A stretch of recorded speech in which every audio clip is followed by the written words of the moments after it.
Khi con cá hồi lớn xuất hiện trong phần thi của cô gái là đã định sẵn ngôi vị vua săn thú khổng lồ mùa này thuộc về chiều dài hơn nửa mét, ít nhất cũng nặng cỡ 10 kg. Một chiến lợi phẩm to như vậy đã khiến các thí sinh khác bị áp đảo hoàn toàn. Để tránh con cá quẫy mạnh làm hỏng vũ khí săn cá, Nicole vội vàng bê một tảng đá lớn đập một cú thật mạnh vào đầu nó, một cú knock out dứt điểm. Không ngờ con cá này lại cứng đầu như vậy, khiến Nicole phải tung chiêu sát thủ, nó mới chịu ngoan ngoãn nằm im không nhúc nhích. Thế nhưng khu vực này lại nằm trong lãnh địa của gấu đen, mà khứu giác của nó lại mạnh gấp 1000 lần con người. Nên lúc xử lý cá, Nicole tuyệt đối không dám chậm trễ dù chỉ nếu để gấu phát hiện ra thì cả cô lẫn con cá đều sẽ thành bữa ăn mùa đông của nó. Con cá mà Nicole bắt được là một con cá hay còn gọi là cá hồi Chinook.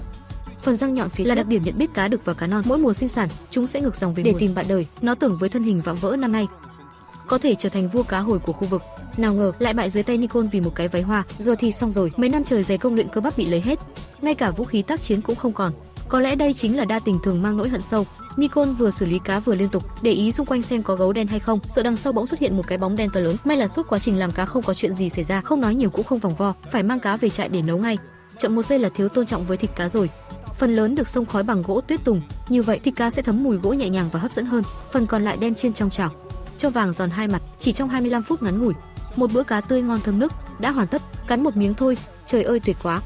Tôi không thể tin nổi mình lại ăn ngon thế này ở đây. Thịt săn chắc, mỡ như không ấy, cảm giác khi đưa vào miệng đúng là cực kỳ mãn nguyện. Lúc này, Nicole đã có bữa ăn ngon nhất ở đảo Vancouver rồi. Sau khi Mike hoàn thiện khu trại hiện đại của mình, anh lại phát hiện một gốc cây rỗng ngay gần bếp. Người khác thì thấy chẳng có gì đặc biệt, nhưng trong mắt Mike, đây chính là chiếc bồn cầu thiên nhiên chính hiệu, thiết kế công thái học kết hợp với đệm lông tự nhiên, là món đồ nội thất mà dân sinh tồn nào cũng phải có. Nếu bạn hỏi anh ấy dùng gì để lau chùi, thì cô em 5 ngón chính là câu trả lời duy nhất. Xem xong bồn cầu, Mike tiếp tục ra biển tìm kho báu, xem có lụng được rác thải biển nào không. Rác cũng có thể tái chế. Không ngờ đập vào mắt là một thùng nhựa siêu to. Thùng nhựa gì chứ? Đây rõ ràng là kẻ chinh phục đại dương mà, chỉ cần lắp thêm khung chèo vào là được. Tàu hắc ngọc của thuyền trưởng Mike ra khơi thôi. Đúng dịp đang mùa cá hồi quay trở lại. Nếu trèo ra vùng nước sâu mà kéo được mẻ lớn thì Mike tới đảo Vancouver đúng là không uổng công. Sau một hồi bận rộn chế tạo, chiếc hắc ngọc của thuyền trưởng Mike đã hoàn thành. Còn nó là ngựa hay là lừa, phải thả xuống nước chạy thử mới biết. Lúc đó sóng biển đang khá lớn, nhưng không cản được trái tim phiêu lưu của Mike. Nếu thành công thì tha hồ cá thịt, còn thất bại thì về nhà cưới vợ thôi. Sau khi đẩy thuyền xuống nước, anh ngờ nó chạy cực kỳ ổn định, dù là độ linh hoạt hay lực đẩy đều cực kỳ tuyệt vời. Mike vui đến mức phát cuồng. Nhìn này. Ôi yeah. Thậm chí không kìm được mà cosplay thành pháo thủ trên biển. Xem ra đã đến lúc tuyên bố chủ quyền đại dương rồi. Trên mặt nước, những chú dây cá đang bơi ngửa khiến David chú ý. Nhìn chúng thư thái và hạnh phúc thật sự. Nếu bắt được chúng mang về huấn luyện, giúp mình đi bắt cá thì quá tuyệt còn gì. Nhưng đúng lúc đó, anh lại phát hiện có vài con cá nhỏ ở ven bờ. Bình thường thì chẳng buồn để ý làm gì, nhưng lúc này đói đến mức bụng rắn vào lưng rồi. Anh vội nhặt một cành cây, móc vỏ ốc làm mồi, buộc dây câu. Trong đầu đã bắt đầu tưởng tượng vị cá nướng. Nhưng với thân thể mệt mỏi, anh đứng bên bờ hơn cả tiếng đồng hồ, đổi chỗ câu không biết bao nhiêu lần. Vậy mà cái phao vẫn nằm yên không nhúc nhích. Không biết có phải Hải Vương thấy tội nghiệp nên thương tình tặng cho một chú cá không? Yeah baby, ôi trời, con cá này to đấy. Với David mà nói, con cá này như suối nguồn giữa sa mạc, dù không to như tưởng tượng, nhưng ít ra còn hơn là ăn rong biển vô vị. Xử lý nguyên liệu xong là anh lập tức nhóm bếp, nấu đơn giản cho chín tầm 80%. David đã không thể chờ thêm để thưởng thức. Một ngụm canh cá nóng hổi trôi xuống bụng, người anh như được sạc đầy năng lượng. Nếu ngày nào cũng được ăn cá như này, thì cuộc sống lại có thêm hy vọng mới rồi. Larry tay cầm cá, đứng sừng sững như Hải Vương bên bờ biển. Bạn hỏi vì sao anh nửa đêm không ngủ? Vì mấy ngày nay Larry cảm thấy như bị nguyền rủa vậy. Hải Vương có khả năng điều khiển nước, còn Larry thì gọi chuột đi theo mọi nơi, đi đâu cũng có chuột bám theo. Ngay cả khi đứng chờ nước rút, cũng có mấy con chạy loạn quanh anh. Tất nhiên dậy nửa đêm cũng có điểm tốt, vì Hải Vương cũng tặng cho anh một con cá hồi. Không ngờ tay chân trượt suýt để nó ai dè con cá sắp chết rồi mà vẫn muốn phản kháng lần cuối. Không nói nhiều, lập tức mang về trại nhóm lửa cho nó một bài học đàng hoàng. Vậy mà nhóm lửa cả buổi không cháy. Larry bắt đầu sốt ruột, cầm lên mới biết trời đất ơi, đá đánh lửa. Anh tức đến mức chửi loạn như điện báo. Mãi đến 2 giờ sáng mới nhóm được lửa trại. Giờ chỉ có đồ ăn khuya mới dập được cơn giận này. Không ngờ vừa đứng dậy lại đập đầu vào xà nhà một cú thân mật, chắc cái đầu sắp nhọn hoắt rồi. Ở lán bên, Randy thì không bị chuột quấy rầy mà còn câu được con cá lớn nhờ thiết bị tự động. Đó là một con cá chó, họ hàng gần với cá mập, hàm lượng dinh dưỡng còn cao hơn thịt bò mấy chục lần. Anh tiếp tục kiểm tra phần lưới còn lại, không ngờ lại bắt thêm được một con You Like Stupid nữa. Oh yeah, ha ha e. Dù không to lắm, nhưng cũng đủ cho một bữa no nê tối nay. Khi con người gặp may, thì cản cũng không nổi. Liên tiếp vớ được 2 con cá khiến anh mừng rơn. Để tích thêm dinh dưỡng xây nhà gỗ, anh quyết định tranh thủ câu thêm. Randy ngồi bên bờ, không tin nổi vào mắt mình. Nửa tiếng mà kiếm được 3 phần đạm. Nửa tháng đói meo, hôm nay cuối cùng cũng được no bụng. Nghĩ lại mấy hôm trước vì cơn bão, phải nhịn đói suốt đêm để dựng chỗ trú, đã từng nghĩ đến chuyện bỏ cuộc. nhưng giờ thì tốt rồi, vấn đề lương thực đã được giải quyết, cũng có thêm hy vọng cho những ngày tiếp theo. Bước sang ngày thứ 12, đảo Vancouver bắt đầu trở lạnh, lại thêm mùa mưa càng khiến người ta dở dã. Nicole tranh thủ lúc còn nhiều cá dự trữ, làm thêm cánh cửa lớn cho căn chòi ấm áp của mình để tránh bị mưa lạnh tấn công.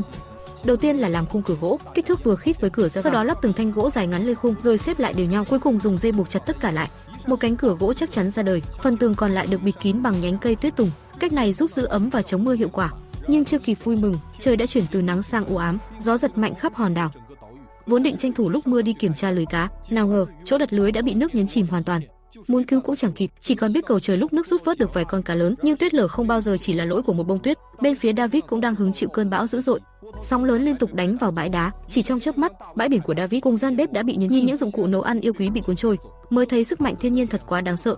Con người trước thiên nhiên như cát bụi, chẳng có chút sức chống đỡ nào. Biển hôm nay nổi sóng dữ dội, khiến Joseph vô cùng lo lắng cho chiếc thuyền của mình, sợ nó sẽ biến thành kẻ đơn độc giữa lòng đại dương. Dù gì đó cũng là nơi chứa đồ tiếp tế quý giá nhất, dù có mưa, anh cũng phải mạo hiểm ra bờ cứu nó. Nhưng lúc đến nơi thì lưới đã bị rong biển cuốn chặt, một cú quấn chết chí mạng, không còn cách nào khác. Joseph đành mạo hiểm ra biển giữa lúc sóng lớn, buộc phải lội xuống xử lý, nếu không thì hoặc cái lưới, hoặc chiếc thuyền sẽ mất. Anh ngâm mình trong nước biển lạnh đến tận tối. Không ngờ cuối cùng lại bắt được một con cá hồi to, còn tay trái thì xách thêm được con cua bự. Có vẻ như mẻ lưới này ngày càng đáng giá hơn rồi. Ngồi bên bếp lửa, nghe tiếng mưa gió rền rĩ bên ngoài, tận hưởng thịt cá quý giá, thành quả không dễ gì có được. Cảm giác ấy chính là giấc mơ của mọi người sống sót giữa hoang dã. Nếu nhân mùa cá hồi quay lại mà kéo được mẻ lớn thì còn gì bằng. Là huấn luyện viên thể hình của mùa này, Justin không có việc gì thì lôi tạ gỗ ra tập. Đói thì hít gió tây bắc cầm hơi, tinh chế một chiếc bè gỗ để ra khơi tìm thêm protein bổ sung. Không ngờ vừa ra khỏi cửa đã bị gió quật cho choáng váng, gió lạnh quất vào mặt như dao cắt. Justin đoán chắc gió hôm nay ít nhất phải hơn 60 km/h, ra khơi là điều không thể, tốt nhất cứ ngoan ngoãn trốn trong lán. Bên ngoài lúc này mưa gió vần vũ, giá như có một con gà rừng lạc bầy chạy vào đây trú mưa thì tốt biết. Justin chỉ biết nằm một chỗ kể lại chuyện đời lính, nhớ lại hồi làm nhiệm vụ phải ở trong hang với đồng đội, đến mức phải dùng túi ni lông để giải quyết nhu cầu. Nhưng giờ thì thời thế đã khác rồi, vì vậy với phương châm có khổ đến đâu quyết không phá vỡ, thế là Justin quyết định chế tạo một thiết bị tiện lợi dành riêng cho cậu em bé nhỏ. Chỉ thấy anh nhét một cọng tảo khổng lồ rỗng ruột vào khe cửa, đầu còn lại được nối vào bên trong lán. Như vậy thiết bị thoát nước đã được kéo dài ra ngoài. Từ giờ không lo chuyện nửa đêm mò mẫm ra ngoài tìm bé nhỏ nữa rồi. Chỉ có điều anh quay lưng vào máy quay hơi lâu, không biết có phải vừa trải qua chuyến bay hoang dã nào. Ngồi thẫn thờ bên hồ, ánh mắt vô hồn, anh cũng ấp ủ một kế hoạch táo bạo giống thuyền trưởng Mike, muốn chèo thuyền ra vùng nước sâu để đánh mẻ lớn. Joseph tin rằng ở thung lũng nhất định có cá hồi quay về. Muốn đến được phía bên kia hồ thì việc đầu tiên phải giải quyết là có thuyền. Nhưng Joseph không may mắn như Mike, chỉ cần chế lại thùng nhựa là có thể có thuyền.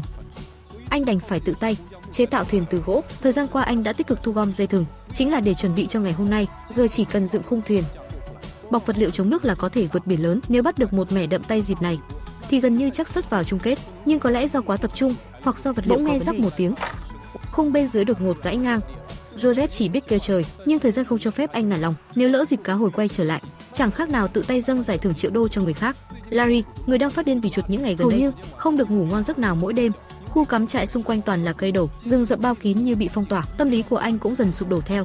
Chuột lại đặc biệt yêu ái anh, khiến Larry không thể chịu nổi nữa, chỉ còn cách làm 2 bát canh cá to, tự ăn ủi trái tim mỏng manh dễ vỡ của mình, ý định dọn trại lại trỗi dậy lần nữa.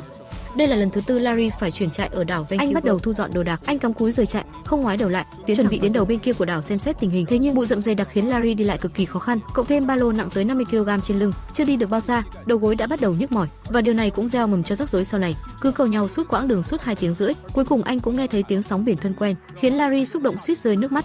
Khoảnh đất trống này đúng là nơi lý tưởng để dựng trại, không thể mặt đất đầy cành khô dùng để nhóm lửa. Quanh đó còn có vài con gà rừng ngây thơ. Ngay phía xa xa là đại dương bao la tự do, đói thì ra biển câu cá, no rồi lại nằm phơi nắng trên bãi cát. Thoát khỏi cái không gian chật chội ẩm ướt lúc trước, Larry cảm thấy dễ chịu hơn hẳn. Nhưng điều bất ngờ hơn là vừa đặt chân anh đã nhặt được một đoạn dây gai ở ven biển. Điều đó cho thấy xung quanh đây vẫn còn nhiều vật liệu hữu dụng từ biển. Gỡ dây ra là có nguyên liệu dựng chỗ trú. Tranh thủ trời còn chưa tối, anh lập tức bắt tay vào dựng lán mới.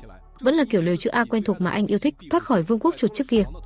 Larry làm việc cực kỳ hào hứng, vì đây có thể là chỗ trú cuối cùng của anh. Anh định gia cố thêm 2 khung trống cho vững hơn, nhưng chặt liên tục mấy cây, cây nào cũng lệch một chút, cây cuối cùng còn thiếu đúng 4 cm. Sau vài tiếng đồng hồ phí công vô ích, Larry tức điên người, bắt đầu xả điện báo. So với lán của Randy thì cái lán trước như chuồng dưa hấu hề hước. Giải quyết xong chuyện ăn uống, giờ Larry bắt đầu chế luôn đệm salmon hoang dã, khung gỗ cứng cáp kết hợp nệm lá thông thiên nhiên, gọi là combo cao cấp trong thế giới sinh tồn cũng được. Cuối cùng phủ thêm tấm bạt chống nước và túi ngủ. Giường salmon chính hiệu đã hoàn tất, Larry nằm xuống và tận hưởng, phải nói là quá đỗi êm ái. Nếu ngày nào cũng được ăn đủ chất thế này, chắc anh có thể sống ở đây đến Tết luôn. Ngày hôm sau, để vơi bớt nỗi nhớ nhà trong lòng, Randy men theo bờ biển ngắm cảnh đảo Vancouver, nhưng bãi biển rộng lớn chỉ có mình anh lẻ loi, cảm giác cô đơn, lạnh lẽo lập tức ập đến. Đứng giữa rừng sâu, Anh trầm ngâm suy nghĩ, có vẻ như trong lòng anh đã có câu trả lời. Câu chuyện của tập này đến đây là kết thúc. Còn diễn biến tiếp theo thế nào? Hãy theo dõi mình ở tập sau nhé.